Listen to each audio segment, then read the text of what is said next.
Les matins de France Culture, Guillaume Erner. La question du jour, comment se déroulent les échanges de prisonniers en temps de guerre? La Russie a fait savoir qu'elle étudiait la possibilité d'échanger des soldats ukrainiens du régiment Azov contre un proche de Vladimir Poutine arrêté mi-avril. Azov, c'est ce bataillon ultranationaliste que le Kremlin considère comme néo-nazi. Ce proche, c'est l'oligarque Viktor Medvedchuk. L'échange de prisonniers est une pratique courante dans un conflit, mais est-elle encadrée, codifiée? Bonjour Julia Grignon. Bonjour. Vous êtes chercheuse en droit des conflits armés à l'IRSEM, l'Institut de recherche stratégique de l'école militaire. Qu'est-ce qu'un prisonnier de guerre au regard du droit? C'est un combattant qui est tombé aux mains de l'ennemi. C'est un membre des forces armées qui est mis hors de combat par capture. Et alors, est-ce qu'il y a un certain nombre de devoirs de l'armée qui l'a capturé par rapport à lui? Qu'est-ce que l'on a le droit de faire et qu'est-ce qui est surtout prohibé, Julia Grignon?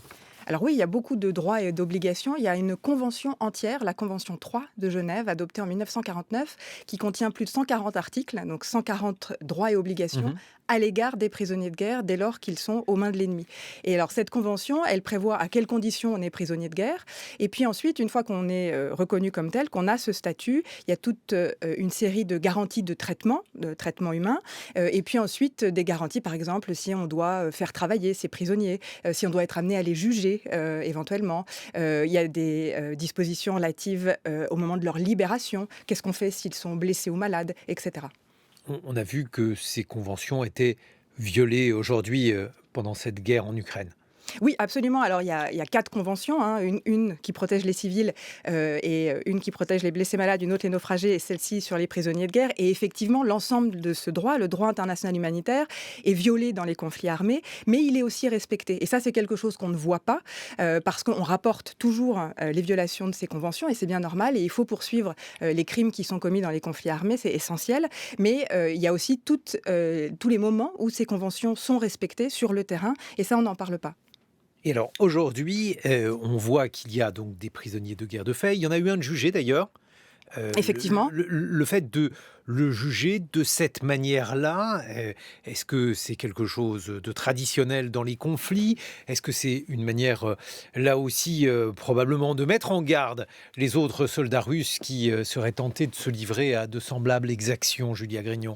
Alors, juger des prisonniers de guerre, c'est une question qui est sensible parce que si on capture des prisonniers de guerre, c'est pour les empêcher de combattre. Et donc, on ne peut pas les juger pour avoir participé, uniquement pour avoir participé aux hostilités. Les États se reconnaissent entre eux le droit de se faire la guerre, c'est-à-dire le droit humanitaire, pour être très précise, prévoit que les membres des forces armées peuvent se livrer à des affrontements armés. Et donc Et ensuite, oui, parce que ce qui est terrible, c'est qu'on ne peut pas reprocher à un soldat de faire la guerre. et absolument, en fait, quelque part, il fait son métier. Et donc, il est capturé, il doit être empêché de combattre, mais il ne doit pas être jugé pour avoir combattu. En revanche, s'il a commis des crimes pendant le temps des affrontements, alors là, il peut être jugé. Et on doit lui offrir toutes les garanties du procès équitable. Et donc, ce prisonnier qui a été jugé en Ukraine pouvait tout à fait être jugé par les Ukrainiens pour les crimes qu'il était soupçonné d'avoir commis. Est-ce que le procès auquel il a eu droit vous paraît conforme au droit international, Julia Grignon? Alors, selon les informations que moi j'ai pu voir, oui, il a eu accès à un avocat, il a été présenté à un juge, il a pu se défendre, il a pu plaider coupable, et puis une peine a été prononcée, et je crois que son avocat a annoncé son intention de faire appel. Donc, ça semble être un procès équitable. C'est important de faire des prisonniers en temps de guerre? Oui, parce que faire des prisonniers, c'est affaiblir le potentiel de l'armée ennemie. Lorsque vous faites la guerre, ce que vous voulez, c'est la gagner, et une façon de la gagner, c'est d'affaiblir le potentiel de l'ennemi. Si vous capturez les prisonniers ennemis, si vous les empêchez de combattre, eh bien, vous pouvez prendre l'ascendant sur l'adversaire. Alors, l'autre question qui se pose, c'est l'échange de prisonniers, échange donc de prisonniers soldats contre soldats, ou bien soldats contre une autre personnalité. Là, en l'occurrence, il s'agit de ce proche de Vladimir Poutine arrêté mi-avril, autrement dit Viktor Medvedchuk, qui est un oligarque. Comment ce droit est-il codifié, s'il l'est d'ailleurs, Julia Grignon? Alors effectivement, la Convention de Genève 3, dont on parlait tout à l'heure, ne prévoit rien sur l'échange de prisonniers. Donc en général, ce sont des accords entre les parties au conflit. Et donc l'Ukraine et la Russie peuvent tout à fait conclure des accords pour s'entendre sur l'échange de prisonniers. Ça arrive assez fréquemment dans les conflits. Il faut que ce soit des conflits armés internationaux, parce que là, on parle de prisonniers de guerre, donc c'est dans le cadre d'un État contre un autre État. Il y a beaucoup d'exemples. Et dans le conflit en Iran-Irak, dans les années 80, il y a eu des échanges de prisonniers. Il y en a eu entre l'Érythrée et l'Éthiopie. Il y en a en ce moment dans le cadre du conflit au Yémen. Et donc là, ici, les Russes et les Ukrainiens pourraient s'entendre pour libérer un certain nombre de soldats russes aux mains des Ukrainiens. Non, plutôt c'est l'inverse. Attendez, je suis en train de me perdre. Enfin, C'est contre cet oligarque. Là, en l'occurrence, il s'agit d'échanger cet Voilà. oligarque contre, en l'occurrence, des soldats a priori ukrainiens qui Aux sont mains des détenus Russes. par les Russes. Absolument. Et donc, tout à fait, les parties peuvent s'entendre. Il y a un exemple assez célèbre qui est le soldat Gilad Shalit, qui était un soldat israélien. Il a été échangé contre plus de 1000 prisonniers palestiniens. Donc, vous voyez que les parties au conflit peuvent tout à fait décider du niveau d'importance d'une personne contre des prisonniers et les échanger. Mais alors, ce qui est terrible, c'est que là, il s'agit d'un accord parfaitement de gré à gré. C'est-à-dire que c'est à chaque partie de considérer et de voir si un accord est possible, une négociation est possible pour échanger des hommes contre des hommes. Absolument, il y a quand même une mention qui est importante, c'est que les blessés et les malades doivent être soignés.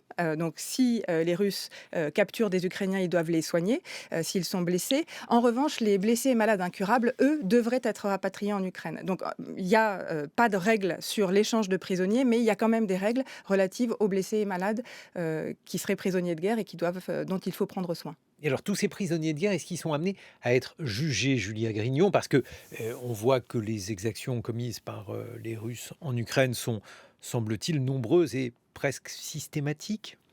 Alors, je crois qu'il faut relativiser. Il y a beaucoup de violations qui sont commises. Il ne faut pas les minimiser. Mais il y a aussi des soldats qui se comportent correctement au combat. Et donc, ceux-là ne doivent pas être jugés pour simplement avoir participé aux hostilités.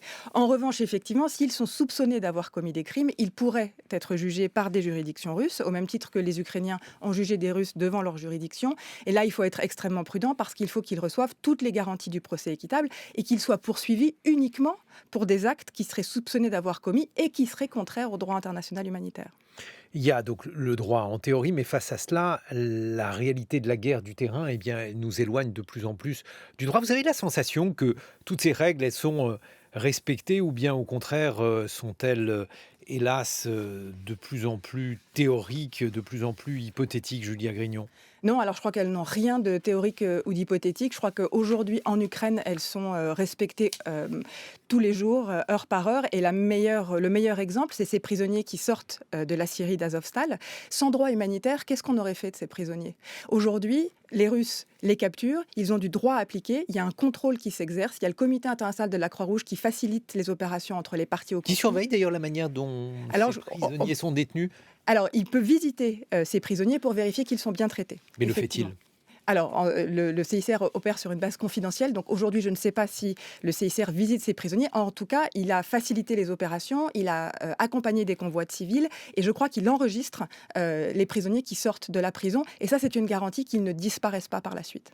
Merci Julia Grignon. Je rappelle que vous êtes chercheuse en droit des conflits armés à l'IRSEM, l'Institut de recherche stratégique de l'école militaire. Il est 7